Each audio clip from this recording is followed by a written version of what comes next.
Hey everyone, I'm gonna do a little sit and chat with you out here on the porch.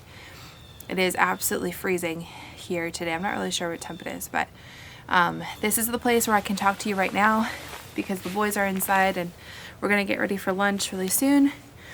But I needed a little bit more of quiet space.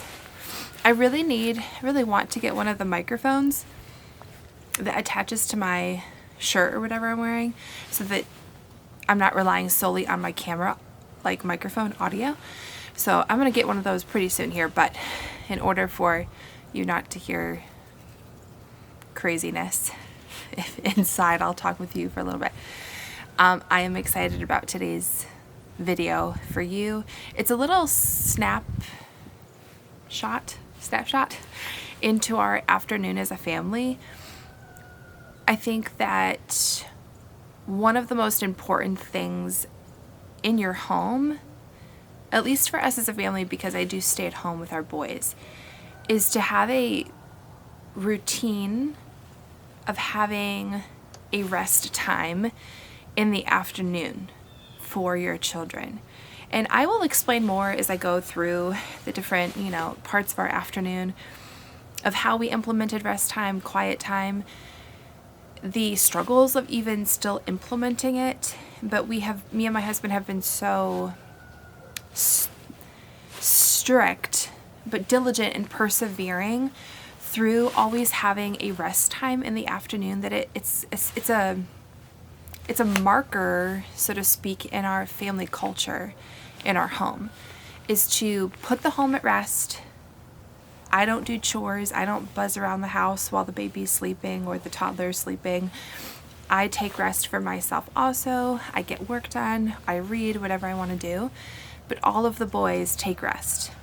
So the baby, he obviously sleeps in the afternoon. Our toddler, he's 3 years and 3 months old. He basically still sleeps. But our oldest, it is his time to do something that he really wants to do with his time. And so he typically will listen to audiobooks during rest time while he's doing Legos or coloring or a craft project. There are certain watch days in our home, which a watch day is when we do allow them to watch a show on the television. So those watch days are Tuesdays, Fridays, and Saturdays. And that's it.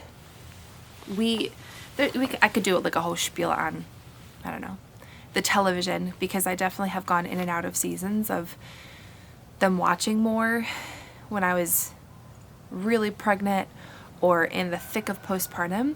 But now that we're very much out of survival mode, we have watch days, and that's it.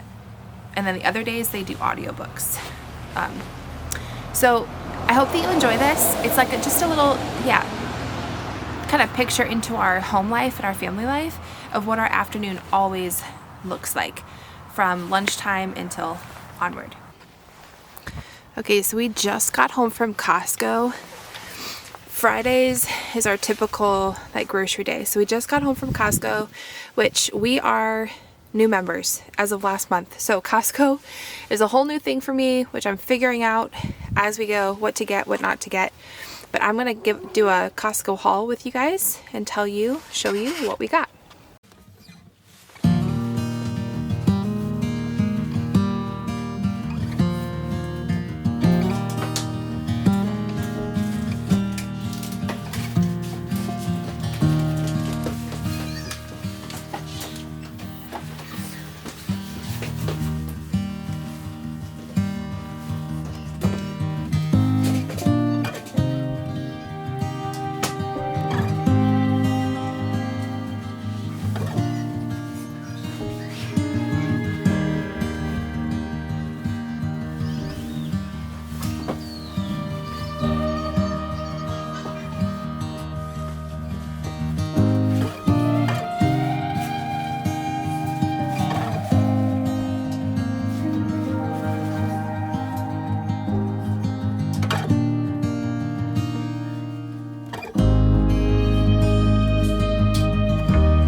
I'm going to show you everything that I got this morning at Costco.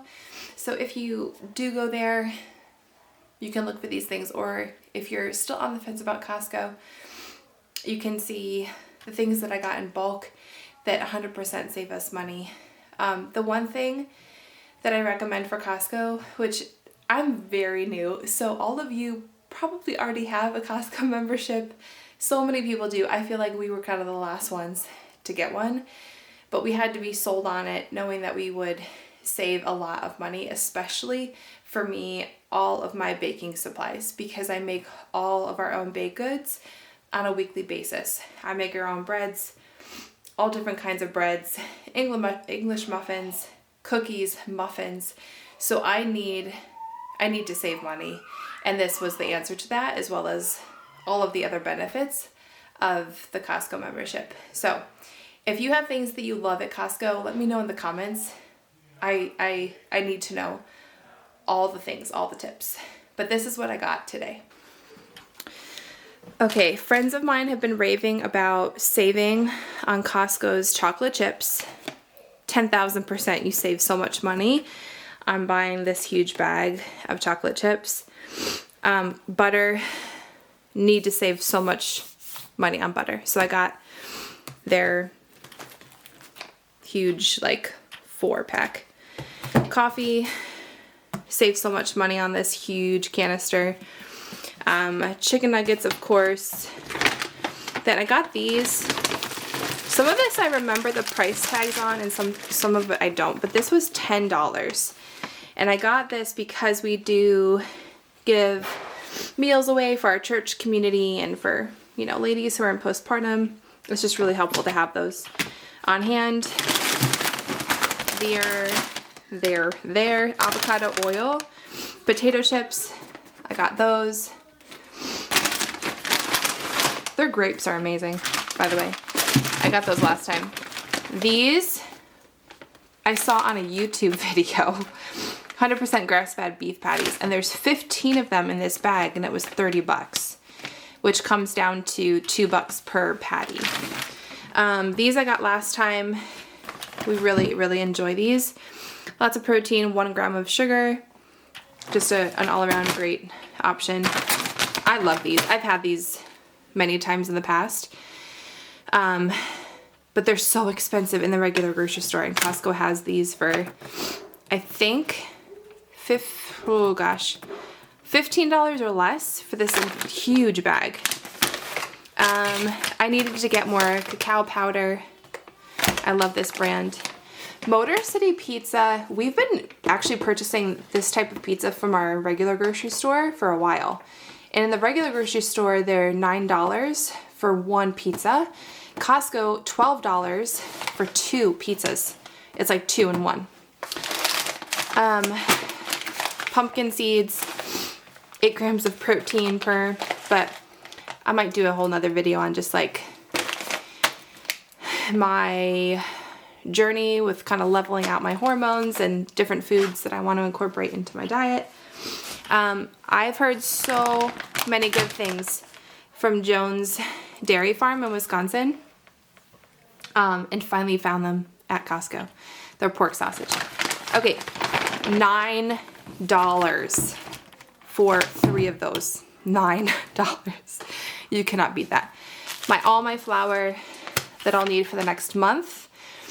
I needed to get some more paper plates, but this was actually the cheapest bundle that I could get. We're not into football at all actually in our home, but this was the cheapest bundle. Avocados, and that was pretty much it. I think I showed you guys everything. We also have our like farm market purchases. We actually drink raw milk as a family. So we buy it from a local place here in Pennsylvania. Raw milk is not illegal here, or like it's very easy to find. So we do that. Something I got today, which I'm very excited about, are my seeds. Okay, I know that we're like a month and a half, 2 months out from spring, but gosh, I want spring to come. So today I picked up some seeds to get inspired, get going, kind of like get my, I don't know, creativity centered around spring. Okay, last year our third son was a newborn, so I feel like my garden planning was very minimal, and even the garden season was not that great. So I'm excited to dive back in this spring. So I got some seeds just to feel inspired when it's finally time to plant.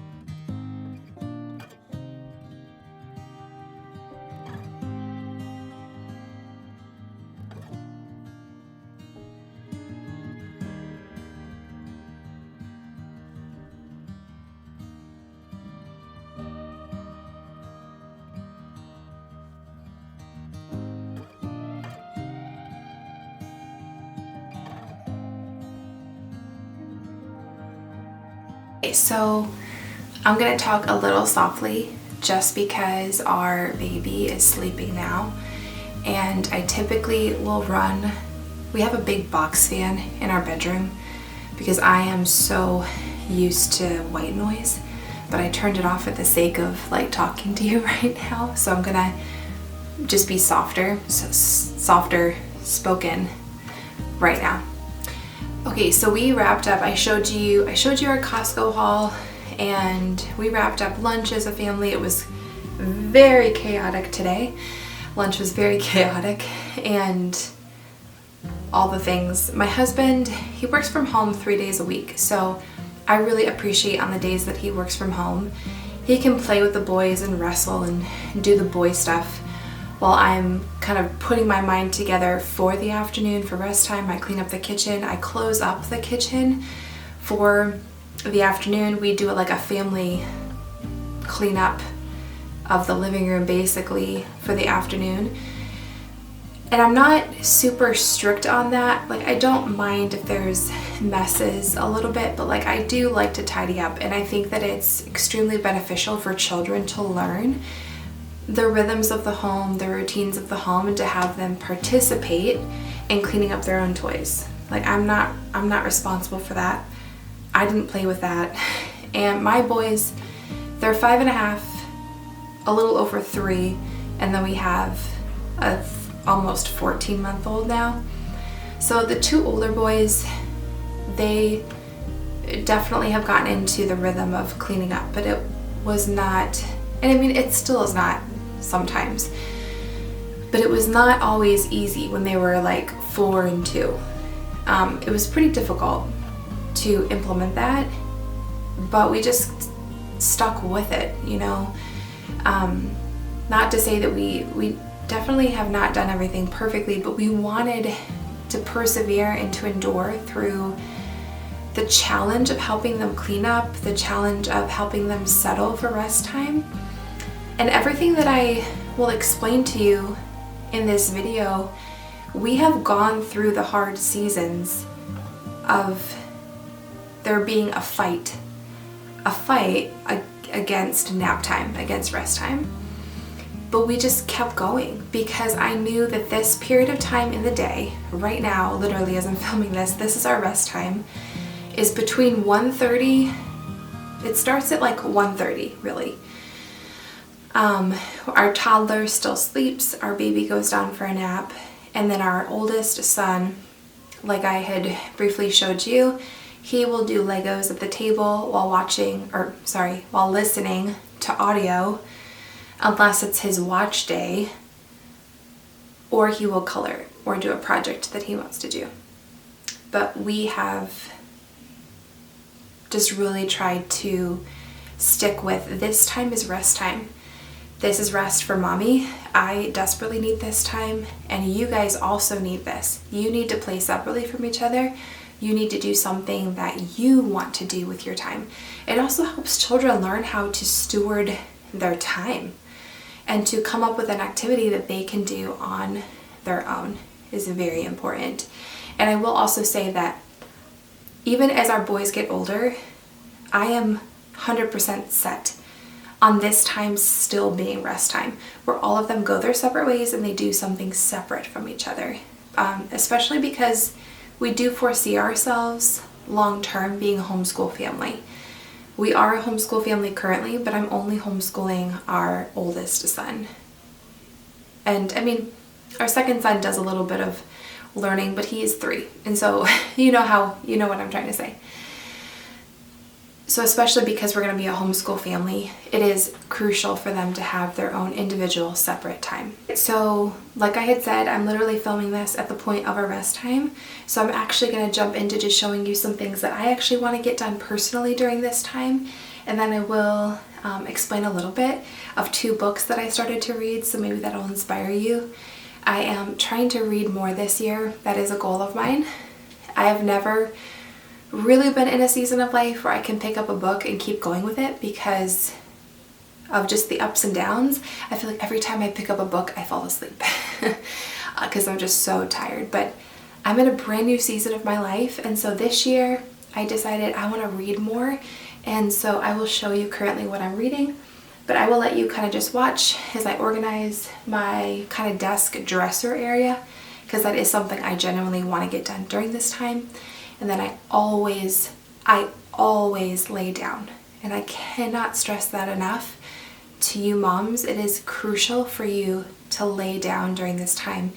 Even if you're not in a postpartum season, even if you're not pregnant, it is so important for me to calm my nervous system down during this sacred time that I have. And a lot of times now I will actually set my phone to 20 to 30 minutes.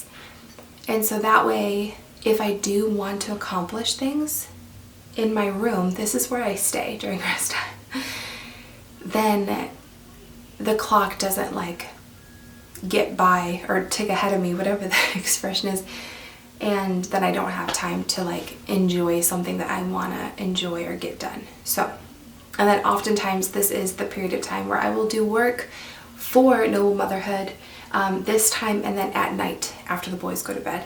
I don't work on anything during the day while they are up and about. There's just too much going on in our home with 3 little boys, and it's too stressful for me to try to do anything. And I want my attention to be on them. I don't want it to be divided, and then for me to kind of take it out on them if I can't get something done that I had a high expectation for. So anyway.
Okay, so I promised to show you the books. I am reading Little Women right now, the classic, and I'm really enjoying that.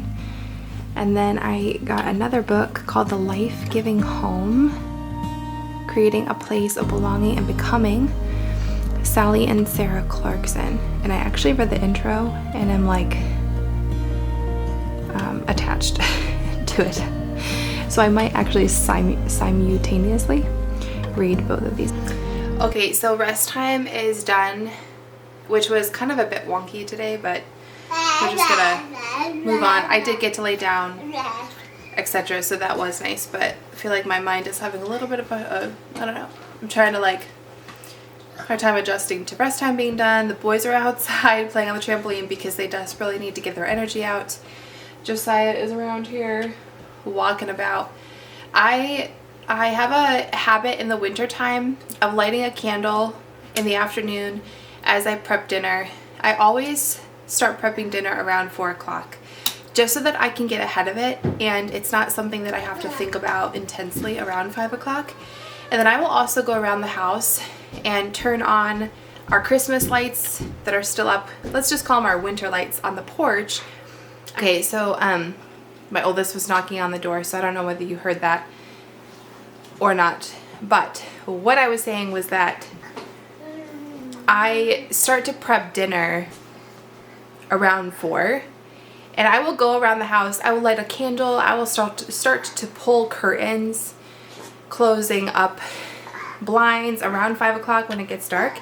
It just starts to make home feel a lot more cozy and comfy in the winter time as we prepare for the evening.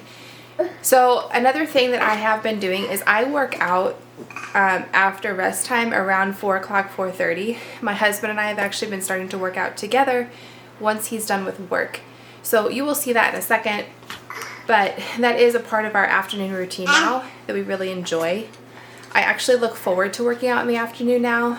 I used to be a morning girl, morning woman, wanting to work out in the morning time, but it just doesn't work with our routine and my